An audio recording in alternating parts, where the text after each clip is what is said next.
Salieron al ataque. En un debate duro pero con altura, el blanco golpeó con las promesas incumplidas y el oficialista apeló a la experiencia. Así titula El País esta mañana, con una foto del post-debate, porque lo que está mostrando es el saludo que se dieron una vez que terminó el intercambio. El Observador justamente muestra el momento en que se dan la mano y el título es Cada uno en su juego. También La Diaria muestra el saludo final, pero ya cuando Daniel Martínez le pasa el brazo por detrás de la nuca a la calle Pou y se dan la mano al mismo tiempo. Cautela en común, objetivos distintos. Martínez y la calle Pou se ciñeron en gran parte a libretos preestablecidos e intercambiaron críticas duras sin perder los modales. Por supuesto hay otros enfoques en la prensa de esta mañana, pero vamos a pasar ahora a el análisis semiótico. De eso se ocupa desde hace años Fernando Andach, un clásico. Con él hemos compartido varias campañas electorales, creo que desde 1989. Fernando, buen día. ¿Qué tal, Emiliano? Buen día. En efecto, ya van 3 décadas. Sí. Supongo que tuviste una fiesta anoche para tu especialidad. Y fue realmente, sí, algo muy esperado, ¿no? Uno no puede ser ajeno a toda la generación de expectativa que hubo en todos los medios. ¿Por dónde empezamos? ¿Por el final o por el principio? Yo estaba interesado, fíjate, Emiliano, de empezar por el final. ¿Por qué motivo? Porque estuve escuchando, ¿no?, los comentarios que recibías de la gente y siempre creo que hay mucha sabiduría popular. Hay un video que está en YouTube donde aparece nada menos que uno de los popes de la comunicación, del estudio, Marshall McLuhan, el canadiense, hace bastantes años, en el año 76, en septiembre, al día siguiente de un debate entre Jimmy Carter y Gerald Ford en Estados Unidos, y dice algo muy impactante, y por eso ese minuto de oro, como lo llamó el presentador, ¿verdad?, ayer de noche, ese 60 segundos, como les gustaba hablar en segundos, para dar más nervios, supongo, un toque de competencia viva. Decía Marshall McLuhan que la gente de ninguna manera atiende a lo que se dice, por ejemplo, en lo programático, escuché, sí, los reclamos, no se habló bastante de esto, no se habló bastante de nada, por supuesto, porque el formato, el género no lo permite, y entonces, ¿a qué se atiende? Le preguntan a los dos periodistas, como casi divertidos de este disparate que está diciendo el gran especialista en comunicación, McLuhan, y dice, a que logren retener una imagen de sí mismos para el público. Claro. Eso es lo fundamental, generar una imagen de sí mismos consistente, ¿verdad? Para eso es la tele, les da una gran lección que vale hoy todavía, Emiliano, 4 décadas después y pico, vale también. Entonces, ¿por qué ese minuto de oro es tan interesante? Porque parecen fundirse, fíjate, ambos candidatos, con el aparato publicitario, con la campaña misma. Hacemos una pausa acá. ¿Por qué no ponemos justamente algo de esa parte final del debate? Buenísimo. Quiero dirigirme especialmente a los jóvenes que votan por primera vez el 27 de octubre. Afortunadamente, ellos les ha tocado vivir un Uruguay muy distinto que el de sus padres. Sus padres tuvieron que sufrir un Uruguay diferente. Así empezaba su minuto final Daniel Martínez. ¿Y la calle Pou, en tanto, qué elegía? Yo creo que el Uruguay necesita una alternancia. Formo parte de un grupo de hombres y mujeres, de equipos técnicos, que se ha preparado en estos años. Formo parte de un partido político con un programa de gobierno de futuro. Formo parte de un grupo de hombres y mujeres que se quiere hacer cargo. Fernando, te escucho. Hay un aviso importante durante las internas del Frente Amplio, lo debes tener presente, donde una joven, una adolescente, ¿no es cierto?, va diciendo todas las cosas que para ella son naturales, son por defecto, con las cuales vive como una ecología uruguaya, ¿no es cierto?, de, digamos, toda positividad. Estoy hablando obviamente del Frente Amplio, y es precisamente a lo que va a referirse Daniel Martínez cuando dice que el Uruguay que les ha tocado vivir a esos jóvenes, como si le estuviera hablando a esa muchacha, ¿sí?, de esa pieza bastante importante, bastante larga, con buena producción, digamos, de las internas, estoy hablando de 2019, por supuesto, y él dice, bueno, yo quiero que eso no se pierda. O sea, se para en los pedales y dice todas esas conquistas, no tienen la menor duda, y contrarresta de esa manera lo que vamos a ver después, todos los ataques a la credibilidad. Quiero que eso perdure y eso peligra si va a ser un gesto potente al final, al cierre, se toca el corazón y dice, no quiero que me vote, no pido el voto para mí. Qué interesante un detalle, ¿no?, que un semiótico no puede dejar de lado, el uso de la primera persona del singular. Yo creo que eso es una especie de conquista muy grande, ¿no? Ambos por momentos oscilan entre ese plural majestático. Si volví a ver ayer el debate entre Julio María Sanguinetti y Tabaré Vázquez, ¿sí?, el del 94, y casi todo es en el nosotros. ¿Sí? Acá, en cambio, va a decir, yo no pido el voto para mí, pero en primera persona, con fuerza, ¿no? Lo pido para la fuerza política del Frente Amplio. Y del otro mensaje, del de la calle Pou. El de la calle Pou se fusiona, se integra a una pieza que está pasando ahora, en la campaña ya, ¿verdad?, para promoverlo como en la primera vuelta, ¿no es cierto?, a la presidencia, a la calle Pou, donde va a decir que los próximos 5 años les tiene que dar esa oportunidad y va a pedir al final, ¿verdad?, a pesar de que habla varias veces, en lo que recién escuchamos, en el audio, va a hablar de ese grupo de hombres y mujeres, o sea, especialistas, etcétera. Él dice que él se quiere, yo me quiero hacer cargo, ¿sí? Entonces, es como pidiendo algo parecido al 2014, pero más enfático quizás, quiere tener esa oportunidad y habla al principio, viste, de la alternancia, un tema que dio lugar a una polémica hace unos días, ¿cierto? Pero acá obviamente no tiene posibilidad de polémica, de ambigüedad, porque es la alternancia entre el oficialismo, que ya cumple 3 mandatos, y el Partido Nacional, que parecería estar bastante alto en la intención de voto. Entonces creo que de algún modo ambos tienen una gran coherencia en ese final, con sus propuestas más públicas, más visibles, ¿sí?, las publicitarias, y en ese sentido creo que son un digno resumen, una síntesis fuerte, contundente, lo que va a perdurar seguramente en la memoria, en esa experiencia, que como McLuhan decía, es mucho más de la imagen de cada candidato que en la detallada exposición de cada propuesta. Eso no puede pasar en la tele, no da el rango de atención ni da la facilidad del género debate. Te propongo que ahora sí vayamos al arranque, vayamos a los primeros minutos del intercambio. La verdad que en este proceso, por supuesto que creemos, estamos convencidos que tuvo mucho que ver el liderazgo y las políticas del Frente Amplio, pero estamos convencidos que en realidad el gran protagonista de este salto en calidad ha sido el pueblo uruguayo, hombres y mujeres. Por eso a veces nos molesta, no nos gusta, que un día sí y el otro también se trate de decir que está todo mal. Ha habido un salto en calidad en que todos hemos sido protagonistas.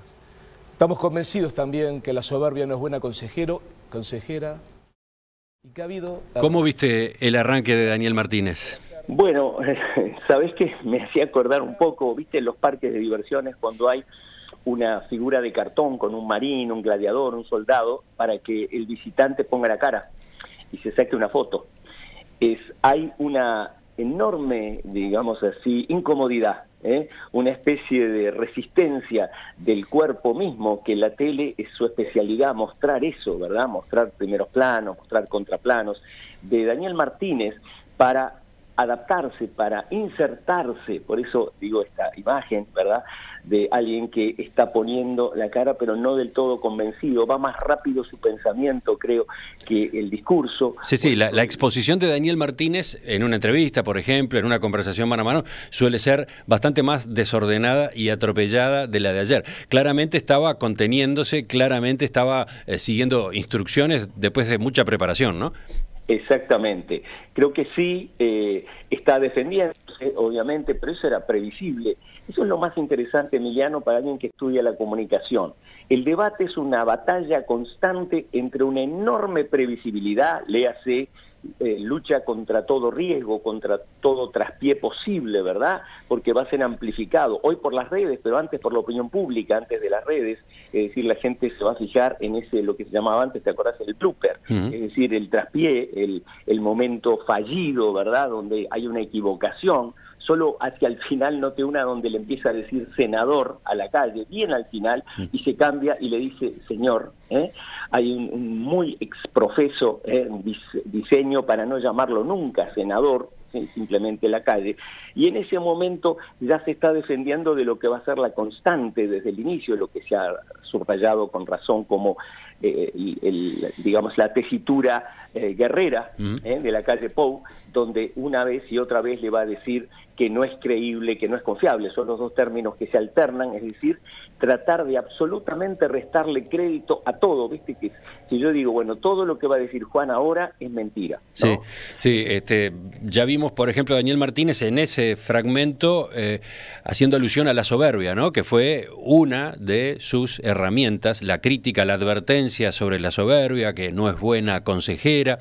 Llegó además a hacer otra alusión fuerte a la posibilidad de motosierra, y ahí llevando al pasado, ¿no? A alguna propuesta de Lacalle padre candidato. Pero, por otra parte, tuvimos a un Lacalle Pou en el otro atril también siendo muy agudo en sus referencias a su rival, ¿no? A ver. El Frente Amplio incumplió promesas y por ende no es creíble.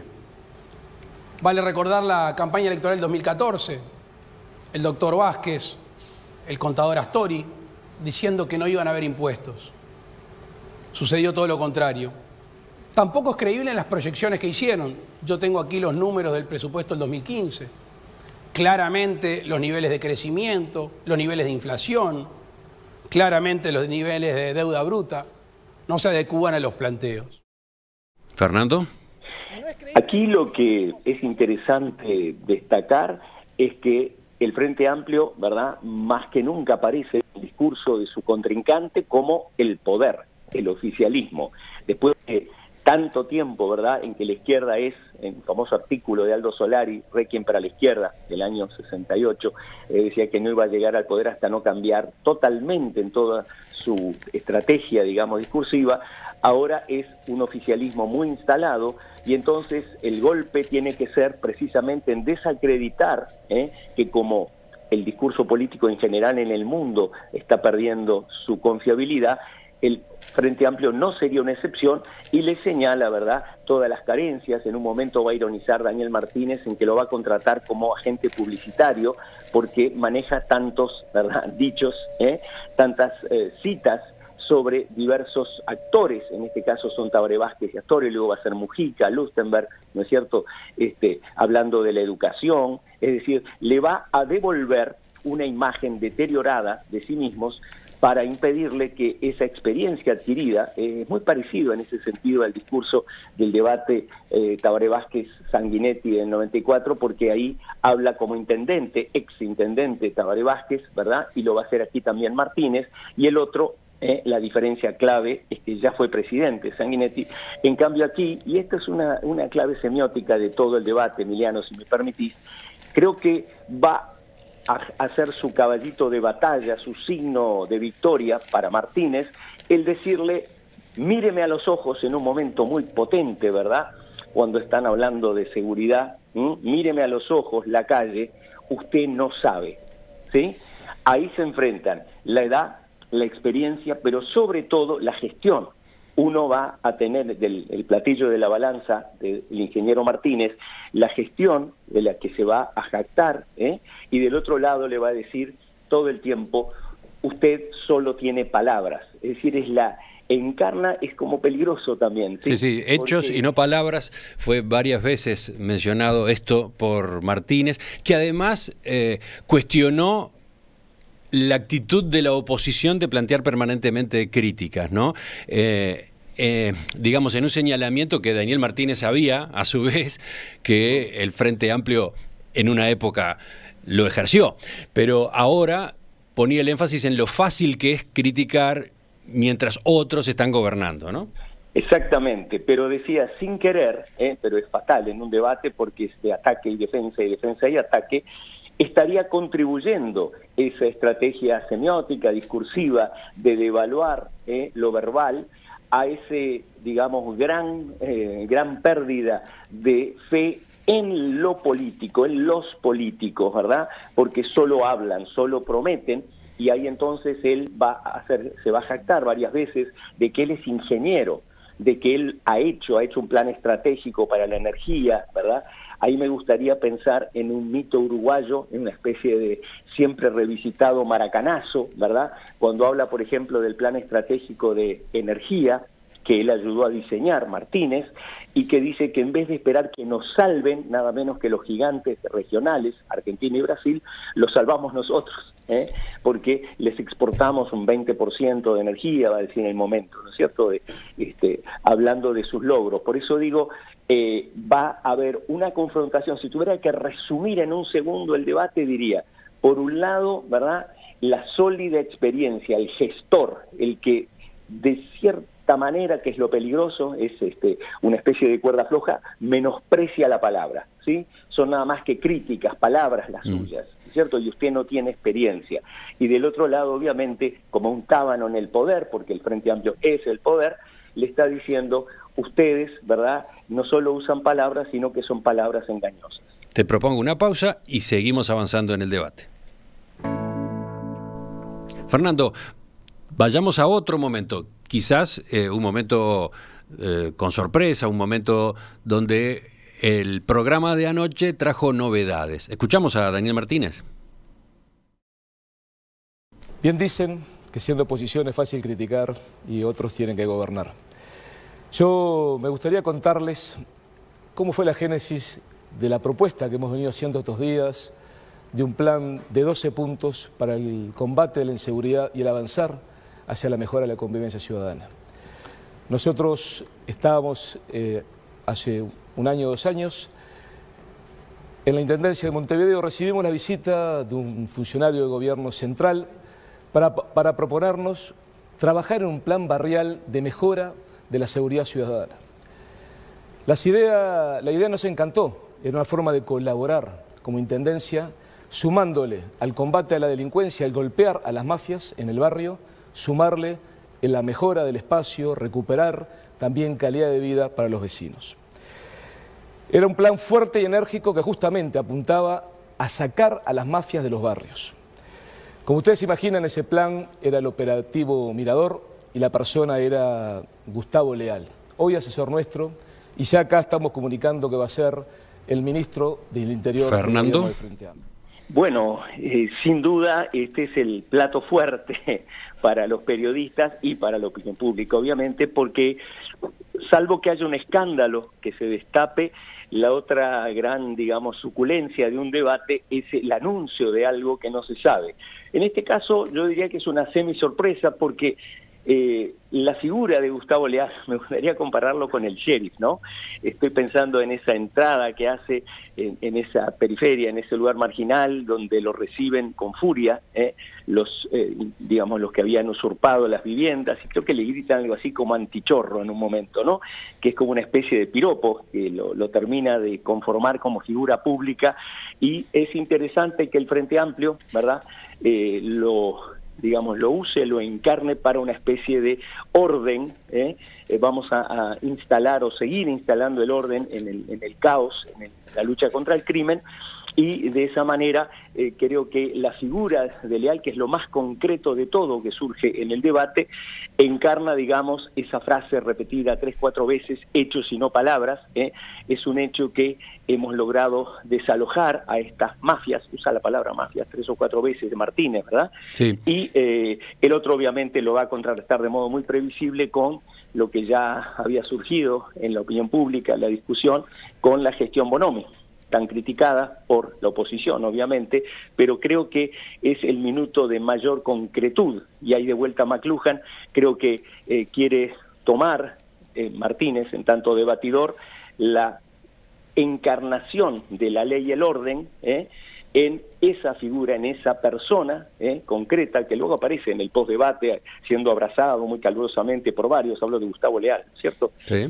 Es como el proyectil, digamos, con que le tira para reafirmar, nosotros tenemos la experiencia, va a citar, ¿viste?, hacia el final, que ya se pide el documento, etcétera, lo que ya había dicho Leal en alguna entrevista reciente, no sé, contigo, que digamos, usted no sabe, ese es el mensaje constante que quiere que quede Martínez. Usted, Lacalle, no sabe de lo que habla, no tiene la experiencia, o sea, no está pronto. Le hace una especie de sedición con la campaña donde dice exactamente lo contrario. La campaña del Partido Nacional dice: estamos prontos, estamos listos, es el momento del cambio, y él le va a bombardear, digamos. Se habló mucho de la agresividad o el ataque, ¿no es cierto?, de Lacalle Pou, pero más interesante es pensar en mi análisis cómo esa reiteración de muchas maneras, no solo con la frase eslogan, hechos no palabras, está de alguna forma minando, Emiliano, ¿sí?, quitándole la base a el argumento fundamental de la campaña. Sí. Estoy pronto, llegué a la edad de madurez para gestionar un país. Pero te propongo que, para terminar, y obviamente salteando muchos momentos del debate, te propongo que vayamos a este otro pasaje casi sobre las 9:30 de la noche, en el que también hay una sorpresa, entre comillas, porque justamente Lacalle Pou, al gobernante o al hombre con experiencia de gobierno, Daniel Martínez, lo ataca en uno de sus puntos débiles. ¿Lo escuchamos? Sí. Quiero hablar de dos temas desde mi punto de vista fundamentales. El primero, el agua. Lamentablemente el deterioro del agua en estos tiempos ha sido muy grave.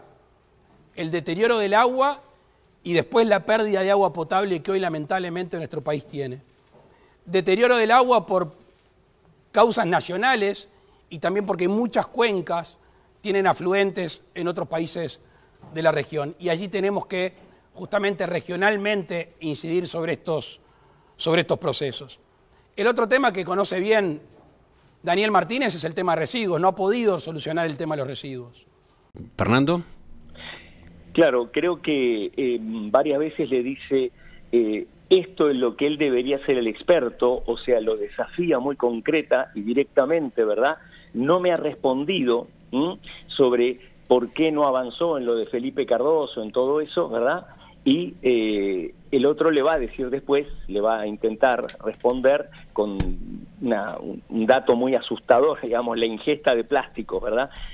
Anual, etcétera. Pero creo que en ese eje, mucho más que hablar de seguridad, de futuro, etcétera, el eje verdadero para un análisis semiótico es la experiencia, el dar la confiabilidad en todas las cosas, en tecnología, en gestión de residuos. Está diciendo que sí ya hay un plan de aguas, que él es ignorante, Lacalle Pou, de ese plan de aguas, que le dice, ¿verdad?, todo eso, y Lacalle Pou va a responderle, ¿verdad?, diciendo que, de nuevo, no ha avanzado en absoluto, ¿verdad?, que es todo más nivel de promesas, de ilusiones, de espejismos, ¿verdad?, en que como la educación, como le va a hablar del ADN, etcétera, o sea, que todo el tiempo la lucha de estos dos titanes, porque queda reducido a ellos, ese es el otro gran logro, entre comillas, del debate, de no incluir al tercero en discordia, ¿verdad?, a Talvi. Creo que ese es el campo de batalla, una experiencia no satisfactoria. Es la acusación, es la crítica, es el reproche del lado de Lacalle Pou, y del otro diciendo es fácil la crítica, pero usted todavía no ha hecho lo suficiente como para hacerla. Fernando. Desautorizar. Fernando, gracias entonces por esta primera lectura del debate de anoche. ¿Cómo no?